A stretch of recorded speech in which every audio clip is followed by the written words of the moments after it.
The only thing that's keeping you from getting what you want is the story you keep telling yourself about why you can't have it. Awaken the giant within की ये बात सुनकर तो जैसे मेरे ऊपर बिजली ही गिर गई। मुझे रियलाइज हुआ कि हम खुद ही अपने सबसे बड़े दुश्मन होते हैं। हम खुद को डाउट, डर और नेगेटिव थॉट से लिमिट करते हैं। सच तो ये है कि हम सबके अंदर एक जायंट छुपा है, पोटेंशियल का भंडार है जो बस बाहर निकलने का वेट कर रहा है। ये बुक उस जायंट को जगाने का रोड मैप है। ये है अपनी लाइफ को कंट्रोल करना सीखना, अपने माइंड की पावर समझना और अपनी ड्रीम लाइफ बनाने के टूल्स मास्टर करना। ये है अपने नेगेटिव बिलीफ्स को पॉजिटिव बनाना, खुद से बुरी बातें करना बंद करके खुद को मोटिवेट करना और अपने गोल्स के लिए कदम उठाना। ये है अपनी लाइफ को अपनी शर्तों पे जीना, पैशन, पर्पस और सेटिस्फैक्शन के साथ। इमेजिन करो एक ऐसी लाइफ जहां आप ड्राइवर सीट पे हो, कॉन्फिडेंटली आगे बियाचा रहे हो, अपने आप को अपने ड्रीम्स अचीव करते हुए देखो, लिमिटेशंस तोड़ते हुए और ट्रू हैप्पीनेस एक्सपीरियंस करते हुए। यही प्रॉमिस है awaken the giant with in का। ये सेल्फ डिस्कवरी, एम्पावरमेंट और ट्रांसफॉर्मेशन का जर्नी है।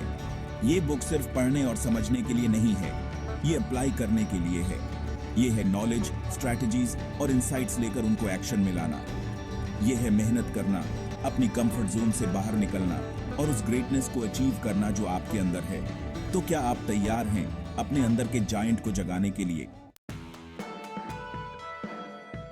Awaken the giant with in का एक बहुत ही डीप कॉन्सेप्ट है डिसीजंस की पावर। रॉबिन्स बताते हैं कि हमारी लाइफ किस्मत से नहीं बनती, बल्कि उन डिसीजंस से बनती है जो हम हर रोज लेते हैं। हर चॉइस, चाहे छोटी हो या बड़ी, हमारी लाइफ को एक नई डायरेक्शन देती है। जरा सोचो, स्नूज बटन दबाने या जल्दी उठने का डिसीजन, हेल्थी ब्रेकफास्ट खाने या डोनट खाने का डिसीजन, अपने गोल्स पे काम करने या टालने का डिसीजन। ये छोटे छोटे डिसीजन समय के साथ मिलकर हमारी लाइफ का नक्शा बनाते हैं। जैसे पानी की बूंदें पहाड़ों को चीर सकती हैं, वैसे ही हमारे डेली डिसीजंस हमारे फ्यूचर का निर्माण करते हैं। अच्छी बात यह है कि एक बार जब हम डिसीजंस की पावर समझ लेते हैं तो हम कॉन्शियसली ऐसे डिसीजंस ले सकते हैं जो हमें एम्पावर करें और हमारे गोल्स के करीब ले जाएं। रिएक्टिव होने की बजाय हम प्रोएक्टिव बन जाते हैं। हम परिस्थितियों को अपनी जिंदगी कंट्रोल नहीं करने देते और अपनी डिजायर्ड लाइफ खुद बनाना शुरू करते हैं। याद है आपको द मैट्रिक्स मूवी? नियो के पास एक चॉइस थी, ब्लू पिल लो और इसी इल्यूजन में जीते रहो या रेड पिल लो और चैलेंजिंग लेकिन सच्ची लाइफ जियो। हर दिन हमें ऐसी ही चॉइसेस का सामना करना पड़ता है। अपनी रियलिटी चुनने की पावर हमारे अंदर है। आप क्या चुनेंगे? हमारे बिलीफ्स हमारी जिंदगी के इनविजिबल आर्किटेक्ट्स होते हैं। ये बिलीफ्स हमारे सबकॉन्शियस माइंड में गहरे बैठ जाते हैं और हमारी सोच, हमारे इमोशंस और हमारे एक्शंस को शेप करते हैं। ये ऐसे अनसीन फोर्सेस हैं जो हमारी रियलिटी को मोल्ड करते हैं और हमें ये समझना बहुत जरूरी है कि हम इन्हें कैसे पहचान सकते हैं और बदल सकते हैं। वो हमारे परसेप्शंस बनाते हैं, हमारे एक्शंस को इन्फ्लुएंस करते हैं और आखिरकार हमारे रिजल्ट्स डिसाइड करते हैं। जब हम किसी चीज को सच मान लेते हैं तो हमारा माइंड और बॉडी उसी के अनुसार एक्ट करने लगते हैं। ये एक डोमिनो इफेक्ट की तरह होता है, जहां एक बिलीफ दूसरे को ट्रिगर करता है और एक चेन रिएक्शन शुरू हो जाता है। रॉबिन्स का कहना है कि हम में से बहुत से लोग लिमिटिंग बिलीफ्स के साथ जीते हैं जो हमें अपनी फुल पोटेंशियल अचीव करने से रोकते हैं। ये बिलीफ्स हमें कंफर्ट जोन में रहने के लिए मजबूर करते हैं और हमें ग्रोथ और सक्सेस से दूर रखते हैं। ये बैरियर्स हमारे माइंड में ही होते हैं और इन्हें तोड़ना ही असली चैलेंज है। ये बिलीफ्स जो अक्सर बचपन में बनते हैं, हमारे सबकॉन्शियस में गहरे बैठ जाते हैं और तय करते हैं कि हम दुनिया को कैसे एक्सपीरियंस करते हैं। बचपन में सुनी गई बातें, देखे गए एक्सपीरियंसेस और महसूस की गई इमोशंस हमारे बिलीफ्स का फाउंडेशन बनाते हैं। ये टैंगल थॉट्स हमारे माइंड में एक कॉम्प्लेक्स वेब की तरह होते हैं जिन्हें सुलझाना आसान नहीं होता। इमेजिन करो, एक बच्चे को बार बार कहा जाता है कि वो मैथ्स में अच्छा नहीं है। ये बिलीफ उसके माइंड में डीपली इंग्रेन्ड हो जाता है और वो खुद को उसी नजर से देखने लगता है। ये बिलीफ उसके हर एक्शन और डिसीजन को इन्फ्लुएंस करता है और वो मैथ्स से डरने लगता है। ये बिलीफ भले ही सच ना हो, एक सेल्फ फुलफिलिंग प्रोफेसी बन सकती है। बच्चा मैथ्स में अच्छा परफॉर्म नहीं करता क्योंकि उसने मान लिया है कि वो अच्छा नहीं कर सकता। ये बिलीफ उसके हर एफर्ट को अंडरमाइन करता है और उसे फेलियर की तरफ पुश करता है। बच्चा मैथ्स की क्लास से बच सकता है, अपनी एबिलिटीज पर डाउट कर सकता है और आखिरकार बुरा परफॉर्म कर सकता है, जिससे शुरुआती बिलीफ और मजबूत होती है। ये एक विशेष साइकिल बन जाता है जहां बिलीफ और रियलिटी एक दूसरे को रीइंफोर्स करते हैं। ये है बिलीफ्स की पावर। वो हमारी रियलिटी बनाते हैं। जैसे एक वाटर क्ले को शेप करता है, वैसे ही हमारे बिलीफ्स हमारी ज़िंदगी को शेप करते हैं। हम जो मानते हैं वही हमारी रियलिटी बन जाती है। अच्छी बात यह है कि जैसे हम लिमिटिंग बिलीफ सीखते हैं, वैसे ही हम उन्हें अनलर्न भी कर सकते हैं और उन्हें एम्पावरिंग बिलीफ से रिप्लेस कर सकते हैं। ये प्रोसेस आसान नहीं है, लेकिन ये पॉसिबल है। हमें अपने बिलीफ्स को कॉन्शियसली एग्जामिन करना होगा और उन्हें चैलेंज करना होगा।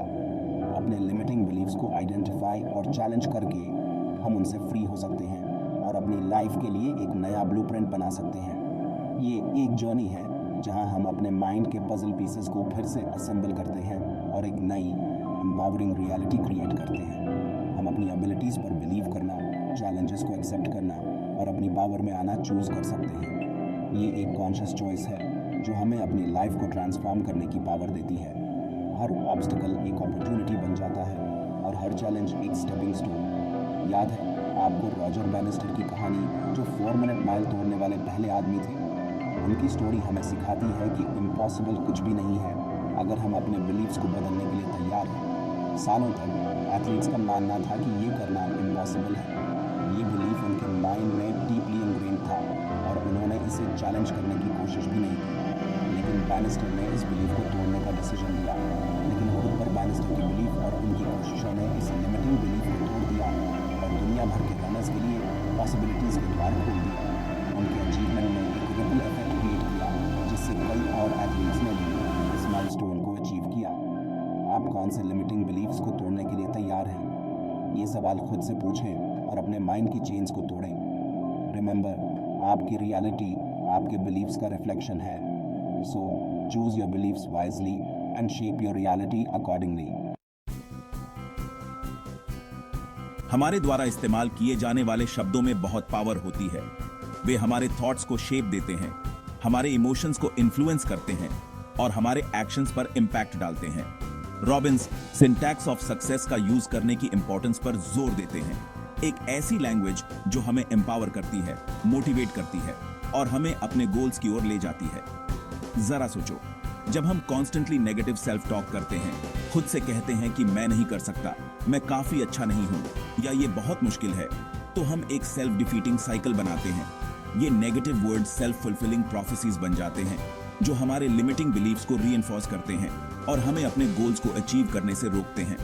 वहीं दूसरी ओर, जब हम पॉजिटिव एम्पावरिंग लैंग्वेज यूज करते हैं तो हम अपनी माइंड सेट बदलते हैं और एक ज्यादा पॉजिटिव और प्रोडक्टिव स्टेट क्रिएट करते हैं। मैं नहीं कर सकता कहने के बजाय हम कहते हैं मैं कर सकता हूं या मैं सीख रहा हूं। प्रॉब्लम्स पर फोकस करने के बजाय हम सॉल्यूशंस पर फोकस करते हैं। लैंग्वेज में ये बदलाव आपको छोटा लग सकता है, लेकिन इसका इम्पैक्ट बहुत बड़ा होता है। द मार्शियन मूवी की वो फेमस लाइन याद है, let's work the problem people, let's not make stuff up worse than it is. ये सिंपल स्टेटमेंट बिना किसी नेगेटिविटी के प्रॉब्लम सॉल्विंग को एनकरेज करता है और होप की भावना जगाता है। आज से ही आप कौन सी एम्पावरिंग लैंग्वेज यूज करना शुरू कर सकते हैं जो आपके इंटरनल डायलॉग को बदल दे। हमारा माइंड कॉन्स्टेंटली आंसर्स ढूंढता रहता है। हम खुद से पूरे दिन क्वेश्चंस पूछते रहते हैं, अक्सर बिना रियलाइज किए भी। रॉबिन्स उन क्वेश्चंस के प्रति कॉन्शियस होने की इंपॉर्टेंस पर लाइट डालते हैं जो हम खुद से पूछते हैं, क्योंकि उनका हमारे इमोशंस, एक्शंस और आखिरकार हमारे रिजल्ट्स पर डायरेक्ट इंपैक्ट पड़ता है। जरा सोचो, अगर हम कॉन्स्टेंटली खुद से नेगेटिव क्वेश्चंस पूछेंगे, जैसे कि मैं इसमें इतना बुरा क्यों हूं या मेरे साथ हमेशा बुरा ही क्यों होता है, तो हम निराश, कमजोर और फंसे हुए महसूस करेंगे। ये क्वेश्चंस नेगेटिव इमोशंस और अनप्रोडक्टिव एक्शंस की तरफ ले जाते हैं। हालांकि अगर हम कॉन्शियसली खुद से एम्पावरिंग क्वेश्चंस पूछें, जैसे कि मैं इससे क्या सीख सकता हूं या इस सिचुएशन में क्या अच्छा है, तो हम अपना फोकस बदलते हैं, पॉजिटिव इमोशन जनरेट करते हैं और खुद को नई पॉसिबिलिटीज के लिए ओपन करते हैं।